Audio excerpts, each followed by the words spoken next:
It's the front line in a global struggle for liberation. What Ibrahim Traore is doing is echoing in the Sahel, in Niger, in Mali, across Africa, across the Ummah, across the global south, and across the world. Every oppressed people around the world can now look to Burkina Faso and to Ibrahim Traore and say liberation looks like it's actually possible. But obviously, the global order trembles at the prospect that anyone is going to follow his example.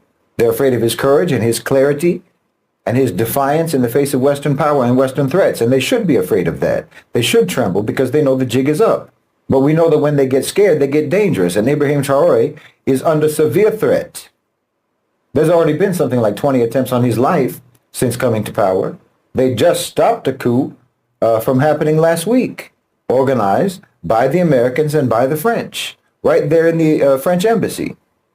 Because a free Africa is just something that that old wolf can't take. You know, they've been keeping Africa in the past for so long that they know that if they let Africa get away from them, then they're going to be the ones who are consigned to history. The chains that have been holding Africa down all this time are also the only things holding the West up. So now America has said that they want to arrest him. You know, they've already tried to take him out more than once, like I said. Now they're trying to smear him. They're trying to attack him. They sent the head of AFRICOM to the Ivory Coast a couple of days ago, which is a neighbor of Burkina Faso and which is known to have allegedly, anyway, participated in the killing of Thomas Sankara. Allegedly, they participated in the coups or helped to organize the coups against, coup attempts against Ibrahim Traore. And the Western sycophantic leader that was overthrown by Ibrahim Traore is in exile in the Ivory Coast right now. Now, thank you for tuning in again. There's an issue that if it's not addressed now, then Africa will never rise on its knees, because it is crafted by the West that it never does so. And that is the issue that Shaheed Bolsen is trying to highlight in this video. He's trying to say that even the deaths of top leaders, including Thomas Sankara, Patrice Lumumba, Libyan President Muammar Gaddafi, and the currently pursued Ibrahim Traore, is so much crafted or choreographed in a way that is meant to derail the development of Africa. Now, I want you to watch this video, and before we delve on it, if you're watching us for the first time, I request you to make a subscription. So let us watch, and we'll talk about it in the end. You know, when people talk about a Patrice Lumumba or a Kwame Nkrumah, for example, or Thomas Sankara, or even Sukarno, they always say that they were ahead of their time. But that's not true. They weren't ahead of their time. They were not revolutionary thinkers, if you know what I mean. They were just incredibly astute, mature, sensible men with a very crystal clear understanding about how things should be. There was nothing futuristic or utopian in their visions. They just understood and identified exactly what had been done to Africa and what was being done to Africa. And they understood exactly what liberation and what sovereignty required. You know, if they had been leaders in the West, no one would have called them revolutionary or even visionary. They just would have been regarded as logical, sound, rational, reasonable men who had an intricate understanding of economics and politics and basic fairness. I'm not saying this to slight them, not at all. I'm saying this to emphasize the heinous criminality of the Western power structure and how it has dealt with Africa. Because if you were a leader in Africa in the 1950s, the 1960s, the 70s, or the 80s, and you had a sound mind, a rational mind, you had an understanding of politics and economics, and you had an understanding of what's required for sovereignty and fairness, well, that made you a revolutionary, calling for, pursuing basic fairness and sovereignty and independence for an African leader, saying things and doing things and implementing policies that just made sense for your nation, constituted rebellion. No, they weren't ahead of their time. Time refused to advance. Time was being held back, especially in Africa. The West, Europe, the UK, and America refused to allow Africa to exist in the present day. Not just Africa, of course, all across the global south. But nowhere was this more the case than in Africa. You understand? I pointed out before, more than once, relationships between countries, between continents, evolve and develop and change over time. We've seen drastic changes in international relationships in just the last 20 years. In fact, we've seen drastic changes in just the last 4 or 5 years. You know, even the last 100 days, to be honest. But the West's relationship with Africa has remained essentially the same for 1,000 years. Subjugation and extraction, looting and pillage. So for Lumumba or Nkrumah, it was the 1960s, but for the West, it was still the 1860s, the 1760s, the 1660s. For the West, Africa was frozen in time, and they kept it frozen in time by force. They kept it frozen in time by violence, by assassination, by coups, by invasions, and by hostage governments and collaborators. They kept it frozen in time by predatory lending, by neoliberal policy coercion, by manufactured debt and abusive trade policies. You know, when they can't send soldiers, they send consultants. So no, those great leaders weren't ahead of their time. The West stopped time in Africa. And understand this, when you arrest the forward movement of a people, when you stop them in time like that, you're not just stealing their wealth, you're stealing their future. You're robbing them of possibility. You're burying generations that have not even been born yet under the rubble of your exploitation. Because what could have been created, what could have been discovered, what could have been achieved, it never gets a chance to exist. The mind of Thomas Sankara, the determination of Patrice Lumumba, the vision of Nkrumah, these weren't anomalies. They're the normal, natural, healthy state of a decolonized mind, of a liberated mind coming from a liberated people. They're examples of what Africa would have been, should have been, and inshallah, bi'ithnillah, still will be. But the West systematically crushed the conditions necessary even for normalcy to flourish. You see, you don't just kill the leaders when you kill the leaders or when you overthrow the leaders. You steal the future that those leaders could build. You know, Allah subhanahu wa ta'ala said in the Quran that when you kill one person unjustly, it's as if you killed all of mankind. Well, that isn't just metaphorically true. In the case of the leaders that the West has destroyed in Africa, they also destroyed millions of lives along with them. Millions of living and unborn lives have been destroyed in terms of their hopes, their opportunities, their rights, their freedom, their independence, their sovereignty. Well, you can trace the carnage going on right now in Congo today, all the way back to the assassination of Patrice Lumumba. They assassinate the idea. They assassinate the man who represents the idea so that future generations will look back and go, well, you know, they tried and they failed, so we better not bother. It's psychological warfare across time. Because if you can make a people believe that liberation is impossible, if you can make them believe that wanting sovereignty is naive and that dignity is an unrealistic hope, then you don't even have to conquer them anymore. They'll remain conquered inside themselves. And please understand, when we talk about people like Sankara, Nkrumah, Lumumba, Sukarno, we're actually just talking about the natural state of a decolonized mind. We're not talking about something extraordinary. We're talking about what's supposed to be normal, not exceptional, normal. They didn't have utopian visions for their countries, like I said. They wanted their countries to be normal. But the West would not allow it. And back then, the West had the power to prevent it. The relative power, that's the key point. They had the relative power to prevent it. They had the relative power to steal Africa's future by prolonging its past, by force. But as I've talked about many times, the West's relative power is receding. That old wolf still has fangs, but the global South is raising some young lions of their own today. They're reviving the spirit of Lumumba and Sankara and Nkrumah. Your grip on Africa is being pried open. And yes, of course, I'm talking about Ibrahim Traore in Burkina Faso. And all the leaders in the Sahel Alliance countries, obviously, but especially Ibrahim Traore. You know, it's often only in retrospect that we recognize the magnitude of a figure who shifts the course of history, it shifts the course of events in the world.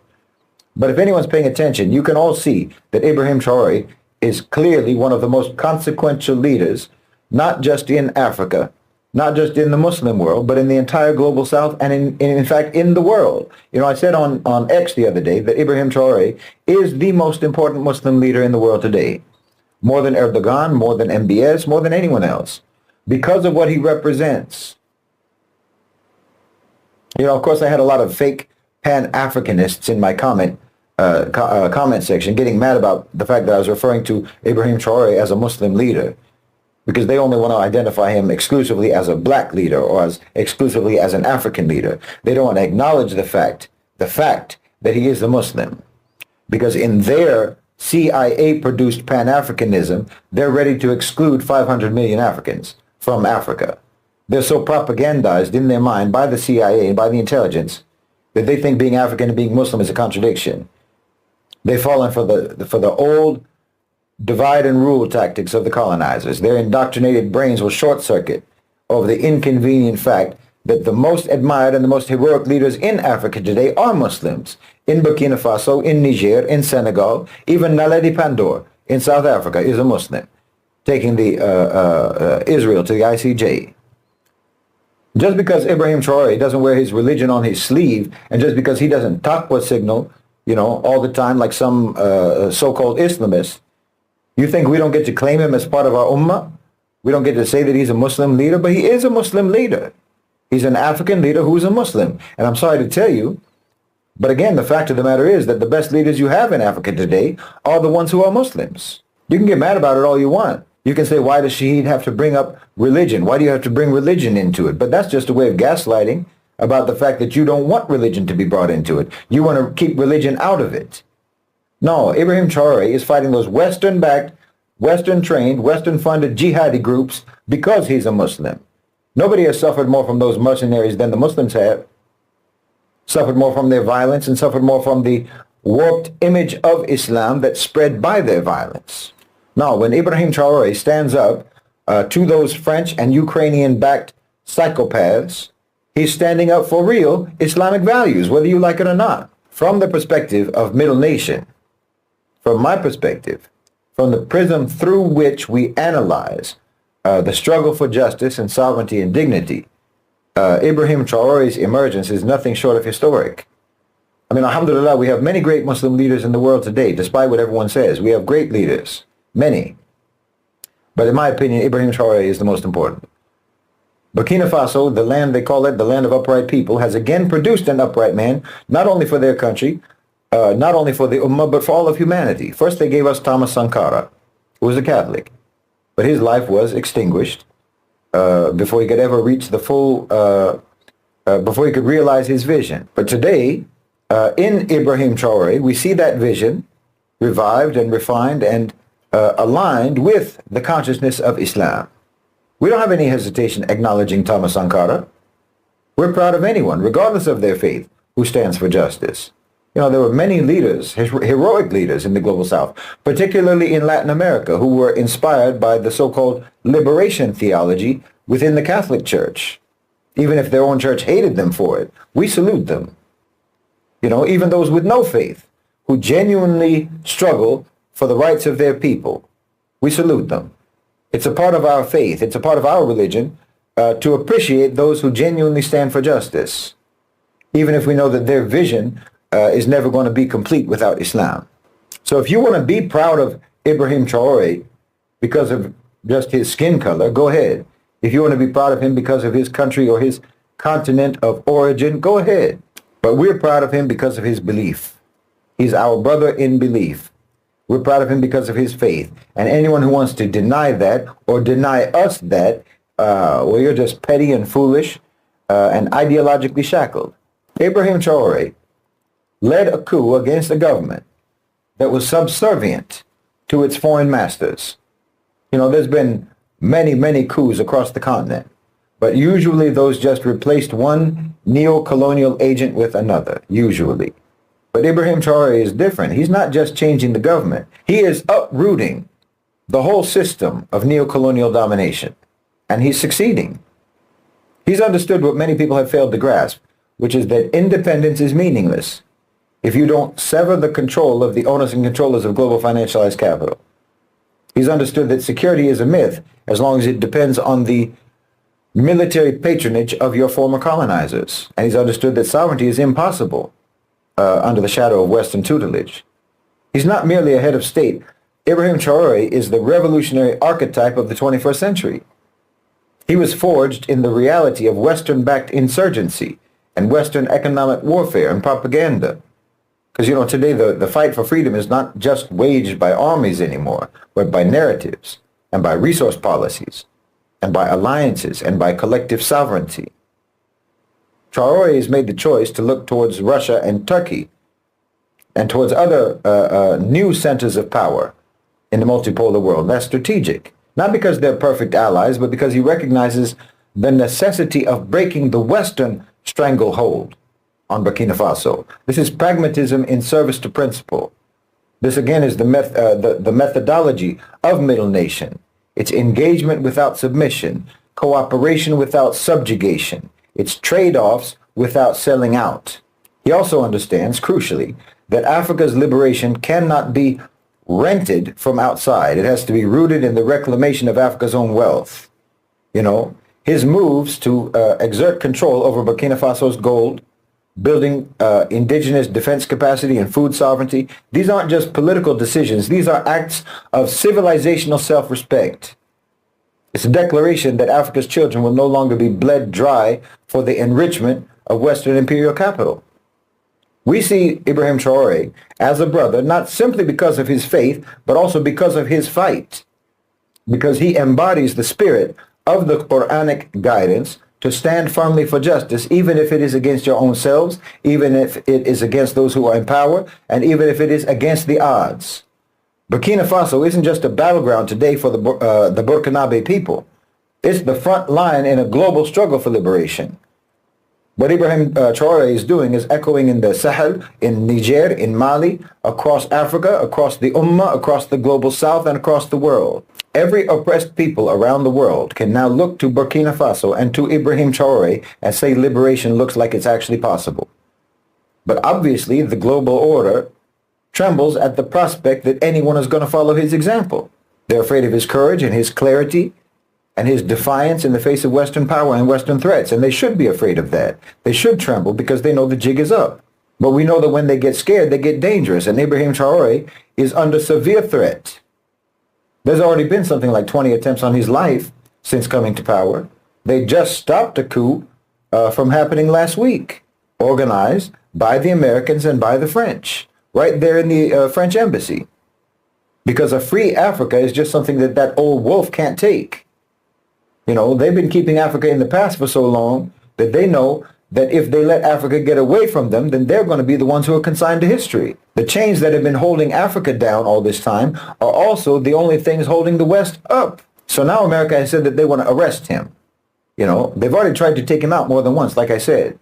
Now they're trying to smear him. They're trying to attack him. They sent the head of AFRICOM to the Ivory Coast a couple of days ago, which is a neighbor of Burkina Faso and which is known to have allegedly anyway participated in the killing of Thomas Sankara.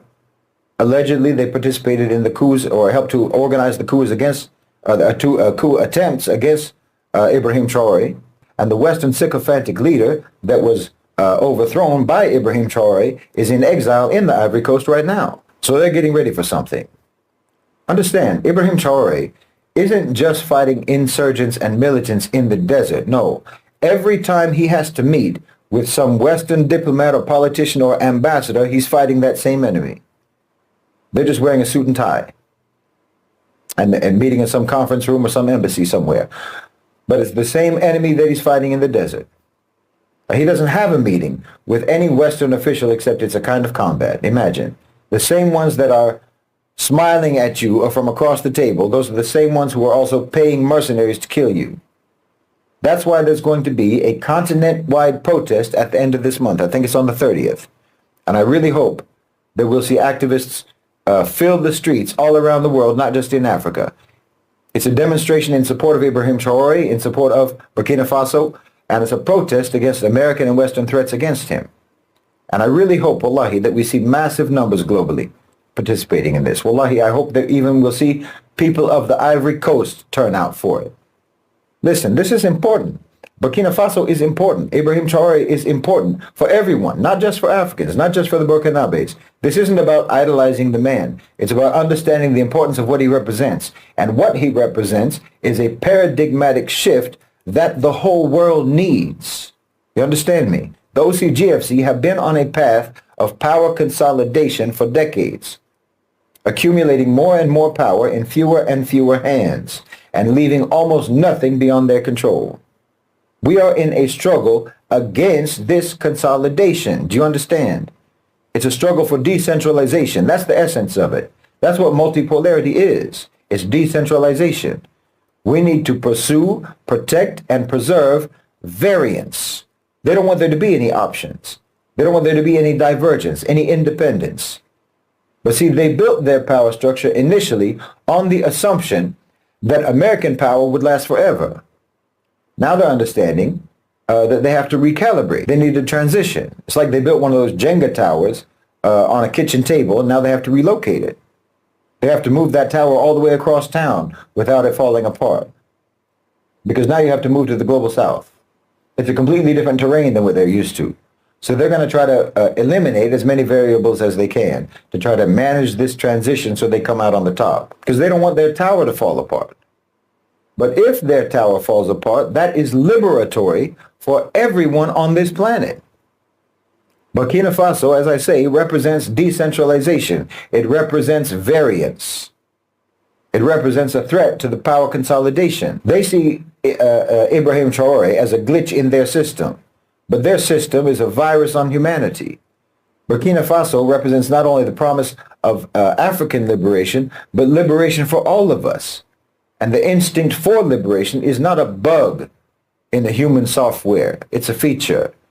So everyone should do whatever they can, and we should all do all we can to try to defend and protect Ibrahim Traore. Because wallahi, this is a matter of self-defense. Ibrahim Traore isn't simply a political figure.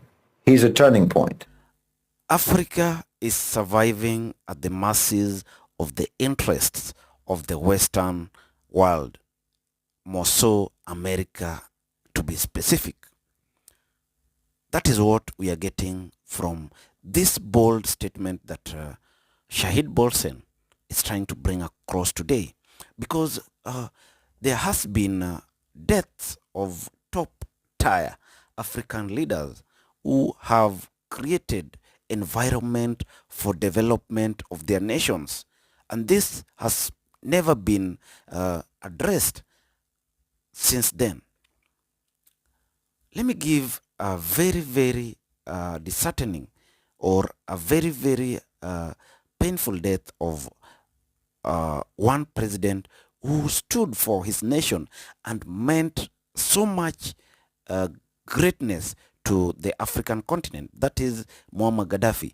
Muammar Gaddafi championed for a united Africa, an Africa with a common currency, an Africa that is borderless, an Africa that would have free trade environment. But what happened? He was smeared by accusations that he is a dictator, is someone that should not be living and is meant for the dogs. And it happened so at the full glare of the world. I always say that full glare of the world because these are things that happen with everyone watching.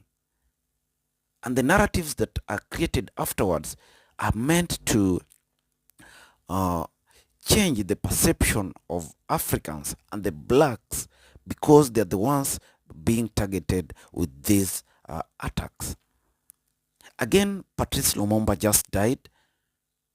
Thomas Sankara was assassinated, a very promising leader who wanted to change the face of Africa. But I was forgetting one very case that people have shied away from talking about. You remember during COVID-19, there was a leader who said that we don't need the Western vaccines. That is John Pombe Magufuli of Tanzania. He was a bold leader who said that I don't want to depend on the Western things. In fact, he minimized his travels to Europe and even America. What happened to him? Under mysterious circumstances, John Pombe Magufuli was no more. So are we so much far from reaching a point of getting leaders who stand for us? Must we always have puppets like William Ruto, who is under the full control of the white man? But let's say Ibrahim Traore is coming up as a very, very promising leader, bearing on the actions and the path he has taken towards the transformation of the Burkina Faso or Burkina Bay and the African continent at large. In fact, he is trying to set a precedence that other leaders should follow without hesitation. But what is the threat that lies in front of this Burkina Faso president? That is what Shaheed Bolsen is trying to talk about, because America targets his life and has always attempted an assassination on this president because of his policies, his ways of doing things. So according to this speaker, Shaheed Bolsen, this is a missed target, and maybe it will be the first time Africa will rise, because he's a cunning leader who has dodged different attacks aimed at him and is currently engaging in steps that will transform the African continent at large. So he's someone that may be unstoppable and someone who should be protected and given a leeway in leading the front, or the African front, and the black privileges and how the black are going to be regarded across the globe. That is the message that we want to bring across in this video, because blacks are also humans. We want our space. We want to move forward. We want to get what belongs to us. Our resources in Congo are being looted without our consent. Our resources in South Africa, the whites are in the lands that are enriched by these resources. These are some things that we have to address when we speak this boldly, like Shaheed Bolsen. And that is the message this channel is bringing across, because blacks are humans. If you're watching us for the first time, I urge you to make your subscription. Also, do not forget to like, share, and comment on this video. Thank you, and may God bless you.